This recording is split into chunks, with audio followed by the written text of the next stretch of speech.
Oke, bertemu lagi di channel Andika Pratama Putra. Pada hari ini kita akan ngobrol tentang bullying ataupun perundungan dari berbagai perspektif ya. Jadi di Insight Berkohwa di episode kali ini kita akan membahas tentang bullying dari berbagai perspektif. Bullying ataupun perundungan itu merupakan sebuah tindakan yang mana terdiri dari pelaku dan korban. Secara singkatnya seperti itu. Kemudian dari banyak penelitian yang telah terjadi, salah satunya dari penelitian jurnal yang telah saya baca, bullying itu telah terjadi di banyak tempat dan ataupun di beberapa waktu yang berbeda. Contohnya ketika pada tahun 2004 atau 2005, bullying telah terjadi di Korea Selatan yang mana terjadi di lingkungan sekolah. Kemudian tidak hanya di lingkungan sekolah, bullying juga ataupun perundungan terjadi di lingkungan-lingkungan yang lainnya. Contohnya terjadi di lingkungan kerja, kemudian terjadi di lingkungan masyarakat ataupun di lingkungan yang lainnya. Baiklah, untuk pertemuan kita pada hari ini di Insight Berkohwah episode kali ini tentang bullying ataupun perundungan dari berbagai perspektif. Saya hari ini bersama Laga dan kita akan membahas tentang bullying ataupun perundungan dari berbagai perspektif. Seperti biasa, pertanyaan pertama, bagaimana menurut ente tentang bullying ataupun perundungan? Bullying ya, bullying itu ya kalau menurut anu itu ngeselin banget ya. Tau lah dari tadi definisinya kan merundung mencemooh, membuat orang lain gak senang, dan itu dilakukan secara terus menerus ya kan oleh pelaku, dan itu senang gitu biasanya itu sambil ketawa dan lain sebagainya. Kayak gitu menjatuhkan mental, pembunuhan karakter dan lain sebagainya, itu bisa menyebabkan pembunuhan karakter ya.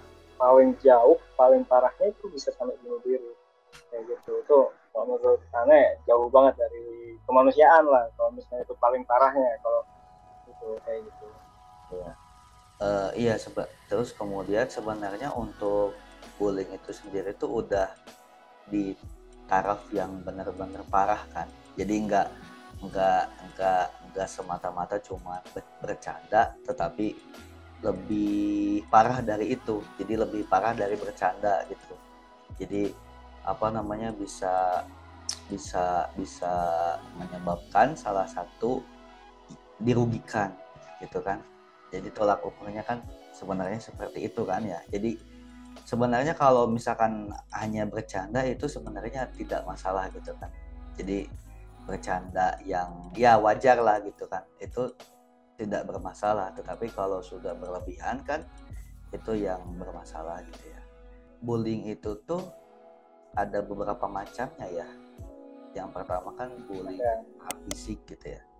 Nah, gimana menurut ente bullying ataupun perundungan secara fisik itu menurut ente gimana gitu?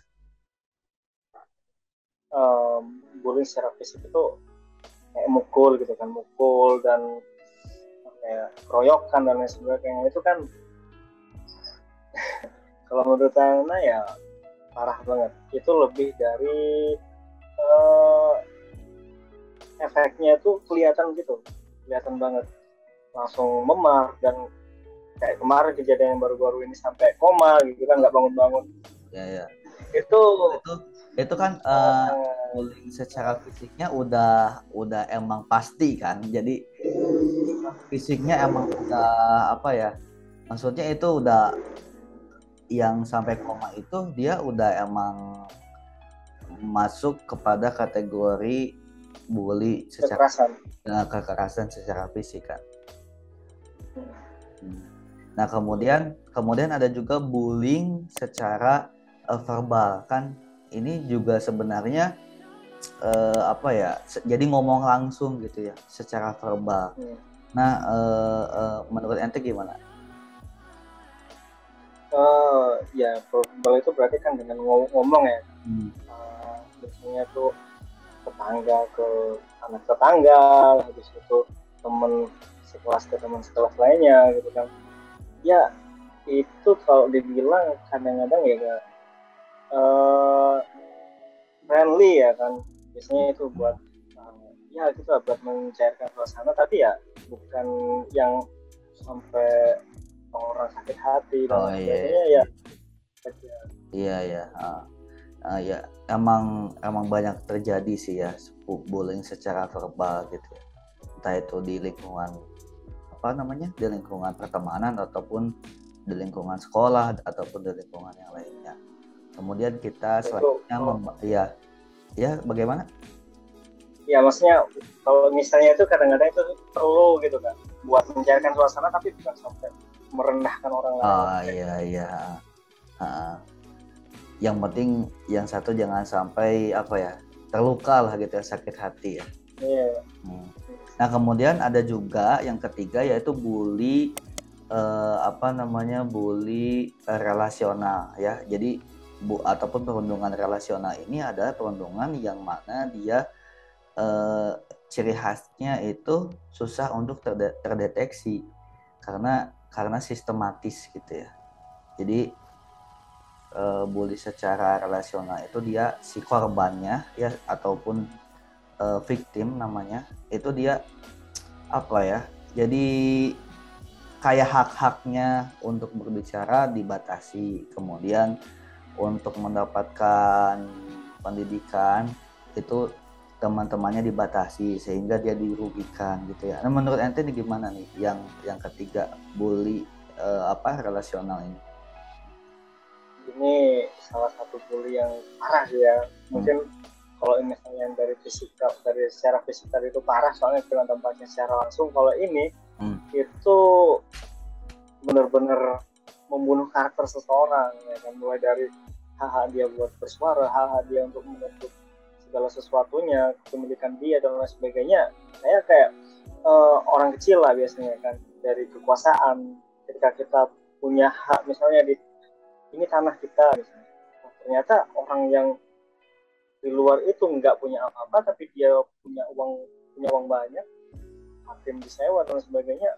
Wah itu udah itu lebih parah lagi itu. Menurut Anda itu. Terus yang keempat ini yang baru sih ya, bisa dikatakan yaitu cyberbullying. Nah menurut ente gitu. Ini cyberbullying ini sebenarnya ya ada sisi positif, ada sisi negatif. Kan sisi positifnya kalau misalnya kita lihatlah di Indonesia ya kan, hukum paling tertinggi kalau bisa aduan, misalnya tempat aduan paling terjamin yaitu sosmed gitu kan, cyber gitu. Kita butuh orang kayak gitu. Kalau misalkan nggak kayak gitu nggak bakal misalnya nih, kalau misalnya kemarin ada berita di dosen kayak gini, apa sih ada buat terlalu parah buat skripsi, nah, ternyata di-up di sosmed. Nah itu kan bisa merubah ya kan, bisa merubah dosennya secara tidak langsung, gara-gara banyak orang yang komplain, dosen-dosen lainnya tertegur sama yang ini, terus universitasnya juga terkena coreng ya kan, itu bisa berubah. Nah tapi dari sisi negatifnya ini parah banget kan.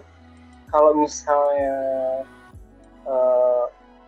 kita nih ada melihat sesuatu, yang kita lihat itu pasti ya, kalau misalnya di sosmed ya, yang kita lihat doang, bukan yang kita ini gimana sih benernya gimana. Nah itu kurang gitu, informasinya ya yang sesuai dengan yang kita lihat gitu. Nah itu parahnya kalau misalnya informasi yang kita tangkap salah dan itu didukung oleh banyak orang. Nah itu bahaya. Yang salah jadi benar, yang benar bisa jadi salah. Nah itu parah banget juga. Iya. Bahkan salah satu dari berita yang telah tersebar dan banyak juga dijadikan penelitian itu, bahkan ada salah satu korban perundungan atau bullying itu dia menerima perundungannya itu dari sosmed dan akhirnya dia memutuskan untuk bunuh diri gitu kan. Ini Nah, itu. Ya, ini kan sebenarnya apa ya? Sosmed ini sebenarnya kan dunia maya ya, tapi ngaruh ke dunia asli gitu. Ya kan, jadi sebenarnya walaupun cyberbullying ini baru gitu ya, jadi istilah yang baru, tetapi kerusakannya ataupun akibatnya itu tidak kalah besar daripada jenis-jenis perundungan yang lain gitu kan. Nah, oke, baik, selanjutnya menurut ente dari keempat sebenarnya gini, menurut ente perundungan atau bullying apa yang dapat membuat seseorang itu sangat apa ya, sangat putus asa gitu, jadi akibatnya yang paling besar gitu. Menurut ente bullying yang mana? Kalau paling parah mungkin lebih, kalau misalnya fisik, kita ngeliat fisik sampai mati ya fisik ya. Tapi kalau misalnya dari selain itu mungkin cyberbullying. Itu kenapa ya, seakan-akan ini orang nggak tahu nih, nggak kenal dia, tiba-tiba satu Indonesia jadi musuh dia, ya kan, gara-gara informasi yang diberikan salah gitu kan. Itu parah banget, yang tadinya sampai teman-teman yang nggak dukung lagi, ternyata kayak gini nih, orangnya kayak gini, tetangganya udah risih, wah kayak gini. Jadi seakan-akan satu negara ini udah musuh dia semua. Ini berlaku ya bagi orang-orang yang ya otomatis nggak punya power, kecuali mereka yang udah punya power dan banyak gitu. Kita lihat sekarang tuh orang malah suka dibully ya, biar viral ya kan, ya inilah pansos lah kan, biar pansos ya kayak gitu. Soalnya mereka punya power, tapi yang bahaya itu bagi mereka yang nggak punya power, nggak bisa speak up dan sebagainya, ujung-ujungnya ya itu hidupnya tergantung gitu. Ya tadi juga tadi ente kan ngomong soal power. Nah pas ente ngomong gitu tuh Ana jadi teringat tentang salah satu ahli psikolog yang mengatakan bahwa orang yang membuli itu ada sangkut pautnya tentang power ataupun kekuasaan seseorang. Jadi orang yang punya powernya tinggi itu dia pasti merundung ataupun membuli orang yang powernya lebih rendah daripada dia gitu ya. Jadi di ahli psikologi mengatakan bahwa pengertian perundungan atau bully itu adalah orang yang menyakiti powernya lebih tinggi, menyakiti orang yang memiliki power yang lebih rendah gitu. Nah kemudian kalau menurut Ana juga bahwa bully itu sebenarnya di dalam Islam itu ada beberapa term ataupun istilah ya yang yang mirip-mirip tentang bully kan. Yang pertama kan tentang ada suhriyah ataupun sahr gitu. Kemudian ada juga istihza, kemudian ada juga talmis. Nah sebenarnya dari ketiga bully itu walaupun misalkan pengertiannya ada yang mengolok-olok ataupun ada yang mengejek dan lain sebagainya, sebenarnya kalau secara garis besarnya itu sama-sama aja gitu. Pun dalam istilah di KBBI juga kan. Jadi di KBBI itu bully adalah mengejek, mengolok-olok, menyakiti juga gitu. Itu di KBBI gitu. Jadi sebenarnya emang dari banyak penelitian juga bahwa bully emang tidak diperbolehkan gitu, bahkan diharamkan gitu untuk dilakukan ya, yang bullynya berat gitu ya. Nah sekarang gimana menurut, ada tambahan lagi? Ya ini sih buat teman-teman ya, kalau misalnya ini kan udah darah daging, apalagi kalau misalnya kita lihat Indonesia yang notabene warga yang paling ramah, ya kan. Tapi ketika jadi netizen, yaitu orang yang paling sadis, orang paling jahat ya, Indonesia termasuk gitu. Nah, itu jangan sampai ya. Iya. Ya. Oh ya, dari Lebih ada juga penelitian yang bilang gitu ya. Jadi netizen Indonesia ada iya. netizen yang apa menempati peringkat peringkat atas, netizen yang paling banyak membuli kan, atau apa istilahnya, yang Iya, paling nggak sopan gitu ya. Iya, paling nggak sopan ya, powernya tinggi banget ya. Iya. Ya kayak gitu. Kemudian Gimana? ya gimana?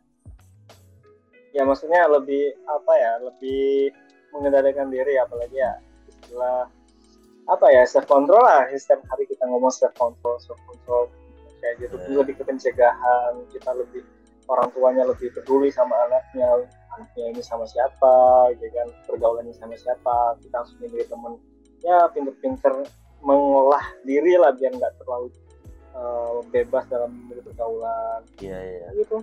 Ya, terus kalau kita membahas tentang tempat bullying ini sendiri, sebenarnya di mana-mana ada kan. Jadi kalau misalkan gini ngomong, di manakah bully atau perundungan itu terjadi? Jawabannya di mana-mana. Di mana-mana. Di mana-mana kan ya. Jadi di mana-mana, di lembaga pendidikan udah terjadi. Terus di lembaga instansi ataupun perkantoran udah terjadi. Kemudian di lingkungan masyarakat apalagi kan udah terjadi. Jadi kalau misalkan ada rumusan masalah atau pertanyaan, di manakah bully atau perundungan itu terjadi? Jawabannya di mana-mana. Ya, jawabannya di mana-mana. Di mana-mana.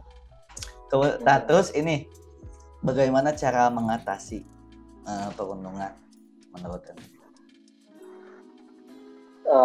Kalau misalnya mengatasi, paling kan banyak nih. Sekarang kalau di sekolah itu ada BK dan lain sebagainya, ada bimbingan konseling ya kan.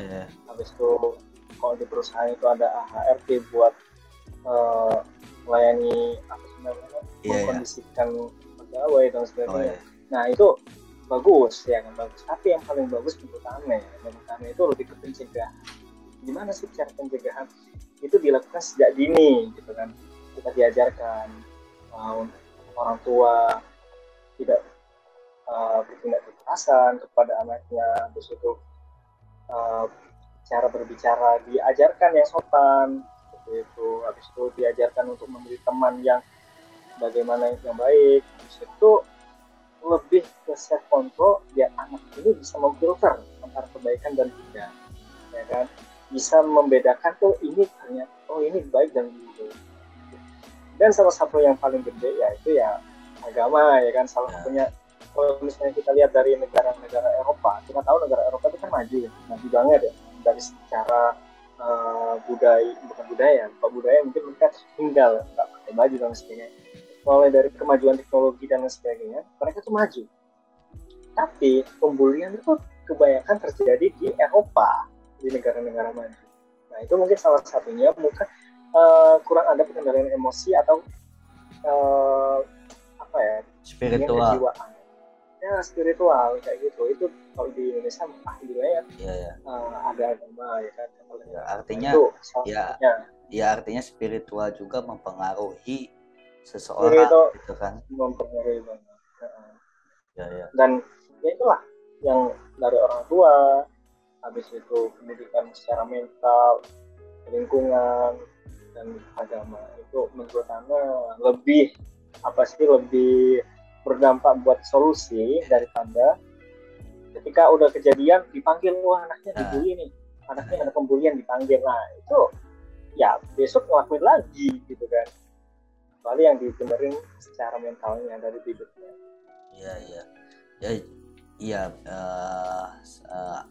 Anda tambahin ya. Jadi sebenarnya kan tadi kita membahas cara mengatasi bully yang bisa diatasi gitu. Tapi terkadang bully yang udah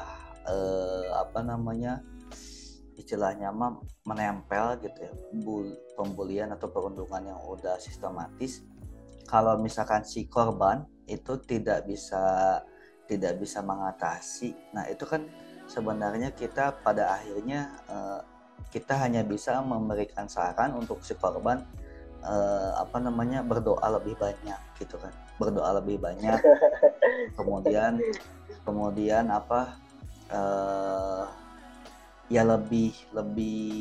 ya lebih hablum minallah sama hablum minannasnya diperbaiki lagi gitu kan. Soalnya kan pasti ada gitu, walaupun misalkan kita tadi membahas mengatasi perundungan, ada yang perundungan itu udah bisa teratasi, kemudian ada juga perundungan yang dia korban itu susah teratasi gitu kan. Pada akhirnya kan kita cuma bisa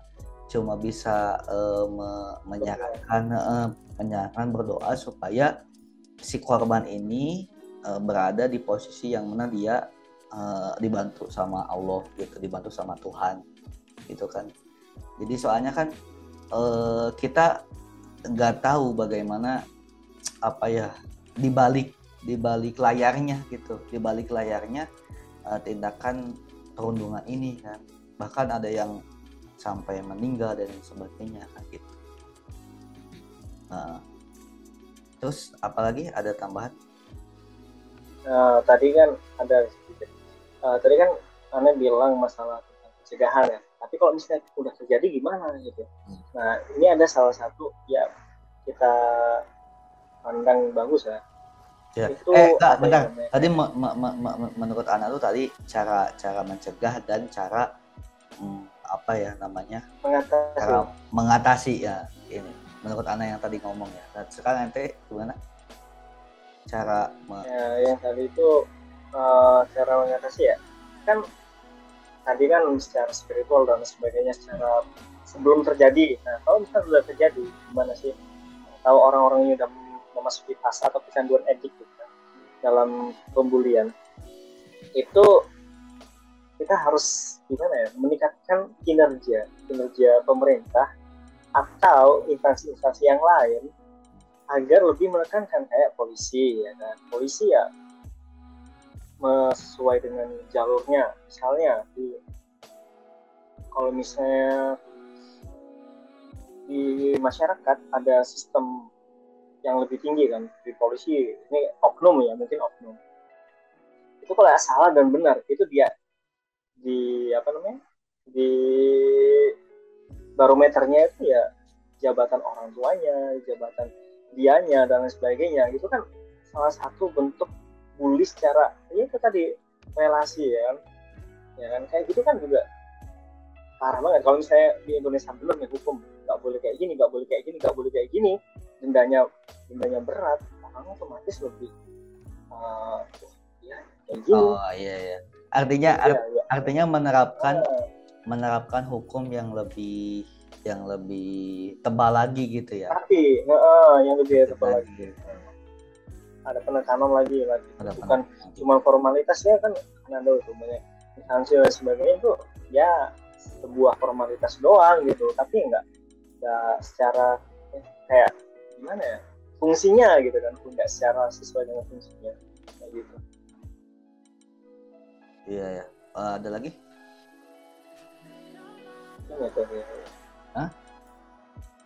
Iya mungkin itu. Oh ya.